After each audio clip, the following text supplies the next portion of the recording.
New Zealand का visa resume हो चुका है लगभग 2.5 साल के गैप के बाद। तो अगर आप न्यूजीलैंड जाना चाह रहे थे तो ये आपके लिए काफ़ी गुड न्यूज़ हो सकती है। ऑल्दो 2 हफ्ते ऑलमोस्ट हो चुके हैं।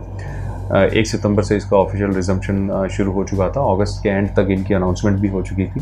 बट ये था कि usually we take our own time कि एक बार क्रॉस चेक कर लें, क्योंकि कई बार एम्बेसीज अनाउंस करके भी रिज्यूम नहीं कर पाती हैं, कुछ उनके अपने रीजंस होते होंगे। बट इस बार जो है प्रॉपरली रिज्यूम हुए हैं। और जो न्यूजीलैंड का वीज़ा है उसके लिए आपको VFS में अपॉइंटमेंट लेनी होगी, VFS में जाना होगा, अपने सारे डॉक्यूमेंट्स जो मैं आपको बताऊँगा वो सभी डॉक्यूमेंट्स लेकर जाना होगा। वो डॉक्यूमेंट्स वहाँ पे लेंगे, स्कैन करेंगे और आपको रिटर्न कर देंगे, जैसा कि आपने UK के केस में देखा है, बिल्कुल वैसा ही। अब डॉक्यूमेंट्स क्या चाहिए? प्रोसेस तो आप समझ गए कि आपको VFS के थ्रू लगाना होगा, अपॉइंटमेंट लेनी होगी, वहाँ पर जाना होगा, बायोमेट्रिक्स कराने होंगे, सारे डॉक्यूमेंट्स लेकर जाना होगा, वहाँ स्कैन होगा, उसके चार्जेस आपसे लिए जाएंगे और वो डॉक्यूमेंट्स आपको रिटर्न कर दिए जाएंगे। ये इसका प्रोसेस है। अब डॉक्यूमेंट्स क्या? सबसे पहला पासपोर्ट जो 6 महीने के लिए वैलिड हो, 2 ब्लैंक पेजेस हों, दूसरा 6 महीने की अकाउंट स्टेटमेंट, तीसरा 3 साल के टैक्स रिटर्न, 2 साल के हैं तो वो भी चल सकते हैं, चौथा बिजनेस प्रूफ। ये मैं आपको एक एक करके इलेबरेट करूंगा, बट मैं शॉर्ट में भी बता रहा हूँ। चौथा आपका बिजनेस प्रूफ या एम्प्लॉयमेंट प्रूफ जो भी आपके पास है, और पांचवा आपके जो ट्रैवल डॉक्यूमेंट्स हों। अब हम इनको थोड़ा सा इलेबोरेशन में डिस्कस करते हैं। फर्स्ट थिंग कि 6 मंथ की अकाउंट स्टेटमेंट हम बात कर रहे हैं यहाँ पे। तो 6 मंथ की अकाउंट स्टेटमेंट जिसमें आपका सोर्स ऑफ इनकम आता है। आपको ऐसी अकाउंट स्टेटमेंट ना लगाएं जिसमें बैलेंस बस रखा हुआ है, आपको ये लगे कि बस उनको सिर्फ ये देखना है मेरे पास पैसे हैं। नहीं, वो ये नहीं देखना चाह रहे। वो ये देखना चाह रहे हैं कि पैसे आपके पास किस फ्लो में आ रहे हैं। यानी हर महीने जिस अकाउंट में आपकी सैलरी आ रही है वो अकाउंट स्टेटमेंट तो मस्ट है, आपको लगानी है। हाँ, कुछ केसेस में ऐसा होता है, लोग क्या करते हैं अपनी सैलरी अकाउंट से पैसे ट्रांसफ़र करके अपने दूसरे अकाउंट में रिजर्व रख लेते हैं। उस केस में दोनों अकाउंट स्टेटमेंट की जरूरत पड़ेगी। उस केस में आप दोनों अकाउंट स्टेटमेंट लगाएं। अगर आप बिजनेस करते हैं तो बिजनेस में भी आपकी जो मेन अकाउंट स्टेटमेंट है सेविंग की, जिसमें सारे फंड्स आप ट्रांसफ़र करते हैं, आप उसको लगाएं। अगर मल्टीपल अकाउंट्स में आपकी स्टेटमेंट डिवाइडेड है तो सारे लगाने की जरूरत नहीं है। जिस अकाउंट में सफिशिएंट बैलेंस आपको लगता है कि आपने मेंटेन किया हुआ है उसको लेकर लगा सकते हैं। ओके, यूजुअली ये क्वेश्चन आपके माइंड में आ रहा होगा अकाउंट बैलेंस डिस्कस करते हुए कि कितना बैलेंस हमें शो करना चाहिए। तो न्यूजीलैंड के लिए 5 लाख प्लस के आसपास का बैलेंस सफिशिएंट रहता है। अगर एक सिंगल पैसेंजर जाता है, फैमिली के साथ जाता है तो 8-10 के आसपास वो बैलेंस मेंटेन कर सकते हैं। यही जो अकाउंट बैलेंस है ये सैलरी से भी मैच होना चाहिए।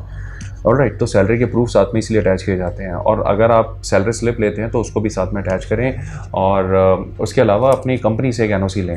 आप अपनी कंपनी को बोलें कि मैं ऐसे ऐसे न्यूजीलैंड हॉलीडेज़ के लिए जा रहा हूँ, तो आपको वो एक लीव लेटर सेंक्शन करके देंगे।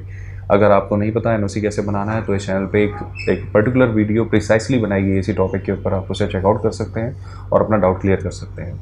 अब NOC के साथ आपने ये सारा लिखवा ही लिया है NOC में, उसके साथ आपने सैलरी स्लिप भी ले ली और अकाउंट स्टेटमेंट भी लगा लिया। तो अब ये सारी चीज़ें मैच हो गई हैं। नेक्स्ट डॉक्यूमेंट आ जाता है आपका टैक्स रिटर्न। तो 2 साल से 3 साल के टैक्स रिटर्न होने चाहिए। 2 साल तो मिनिमम होने ही चाहिए, 3 साल है तो ज़्यादा बेटर है, आप 3 साल के लगाएं। एक्नॉलेजमेंट पेज भी लगा सकते हैं, जो मेन पेज होता है ना जिसमें लिखा होता है आपकी टोटल नेट इनकम कितनी है, ग्रॉस नहीं नेट इनकम लिखी होती है उसमें, कितना आपने टैक्स पे किया है, नहीं किया है तो उस पर 0 लिखा होता है, टैक्स पे किया होता है उस पर क्रेडेंशियल्स लिखे होते हैं आपने कितना पे किया है, उसको साथ में आप जरूर अटैच करें। अगर आप बिज़नेस करते हैं इस केस में बिज़नेस रजिस्ट्री वगैरह ज़रूर दिखाएं कि मेरा बिज़नेस रजिस्टर्ड है। कई बिजनेसेस में ट्रेड लाइसेंस वगैरह चाहिए होते हैं तो आप उनको लगाना ना भूलें, वो भी बहुत ज़रूरी है।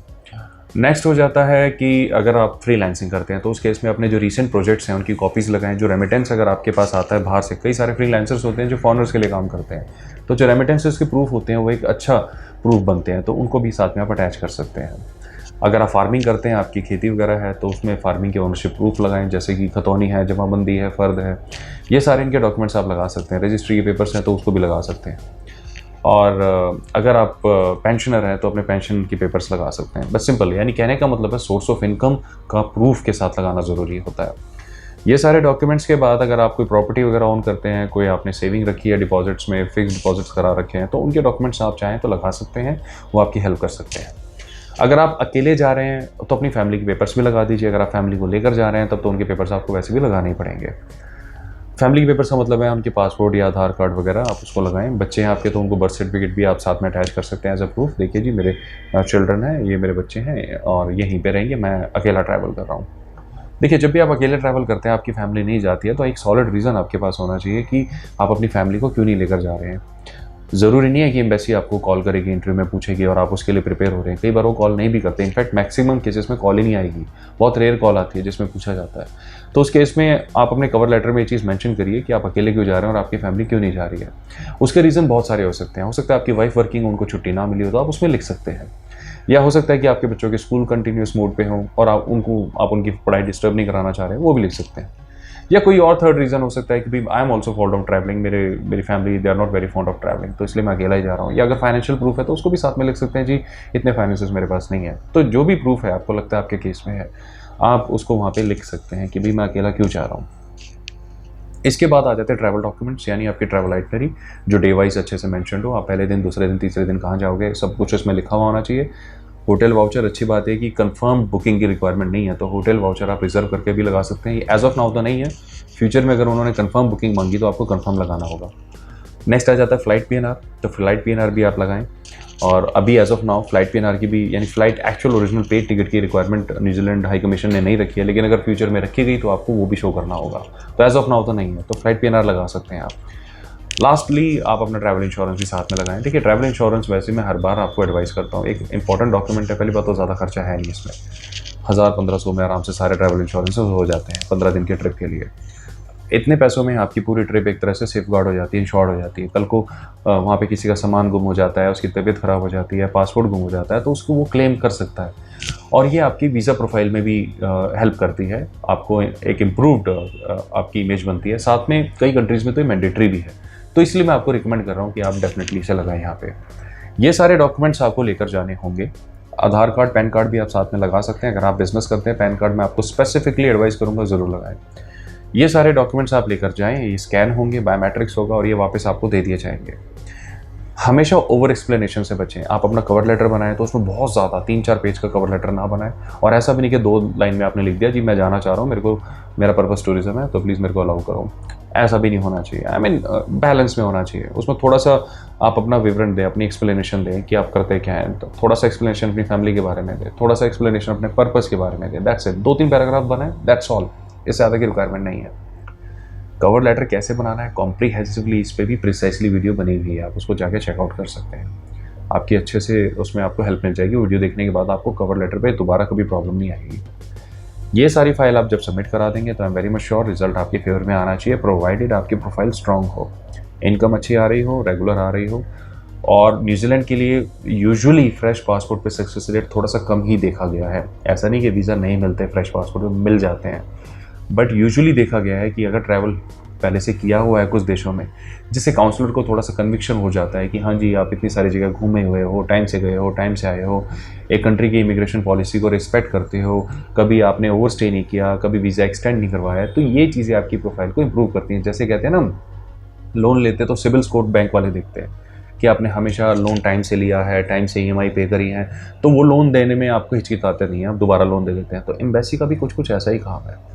ये आपका सिबिल तरीके से हो गया कि आपके वीज़ा का सिबिल चेक कर लेते हैं कि आपने पहले कितने वीज़ा लिए हैं, टाइम से लिए हैं, टाइम से आए हैं। अनयूज्ड वीज़ा भी जो है बहुत हेल्प नहीं करते कई बार। हाँ, कोई ऐसा रीज़न है, स्ट्रॉन्ग रीज़न है, आपने वीज़ा लिया हुआ है बट आप जा नहीं पाए, तो उसको भी मेंशन कर सकते हैं आप। तो ये सारी थी कंप्लीट स्टोरी न्यूजीलैंड के लिए। तो इस वीडियो को देखने के बाद मुझे पूरी उम्मीद है न्यूजीलैंड वीज़ा को लेकर आपके मन में कोई डाउट नहीं होगा। फिर भी अगर आपके मन में कोई डाउट हो तो इस वीडियो को दोबारा से रिप्ले कर दें। वीज़ा आसानी से खुद अप्लाई किया जा सकता है, इसमें आपको किसी की रिक्वायरमेंट नहीं, हमारी भी रिक्वायरमेंट नहीं है। यही डॉक्यूमेंट जो अभी हमने आपको एक्सप्लेन करे हैं, ये सारे डॉक्यूमेंट्स लेकर जाएं और खुद ही डायरेक्ट अप्लाई कराएं। राइट। इन केस अगर आपको ऐसा लगता है कि आपको किसी की हेल्प चाहिए तो आप हमारे वीज़ा असिस्टेंस में हमारी हेल्प ले सकते हैं। इसमें हम आपके बिहाफ पे फाइलिंग कर सकते हैं, लेकिन फाइलिंग करने से पहले हम एक छोटा सा इवैल्यूएशन टेस्ट लेते हैं कि ऐसा तो नहीं है कि इनको वीज़ा मिलने के चांसेस बहुत कम है। तो उस इवैल्यूएशन करने के बाद हम आपको येस और नो का जवाब देते हैं। उसकी डेफिनेटली एक फीस चार्ज होती है ऑफ कोर्स, बट अगर आप इस चैनल से पहले से जुड़े हुए हैं ना, तो आपको ये सारी चीज़ें अच्छे से क्लियर होंगी ही होंगी। अगर आप किसी और के थ्रू भी कराते हैं तो इस चैनल के थ्रू अगर आपको इतनी नॉलेज हो गई होगी कि आप कहीं से वीज़ा कराएं, तो आपको अच्छे से पता रहेगा आपके प्रोसेस में क्या चल रहा है, क्या नहीं चल रहा है। न्यूजीलैंड के लिए मुझे उम्मीद है ये वीडियो आपके लिए काफ़ी यूज़फुल रहेगी। और भी काफ़ी सारी कंट्रीज़ ओपन होने वाली हैं, तो जैसे ही उनकी इन्फॉर्मेशन आती है डेफिनेटली हम अपलोड करेंगे। अपना समय देने के लिए धन्यवाद। Bye bye.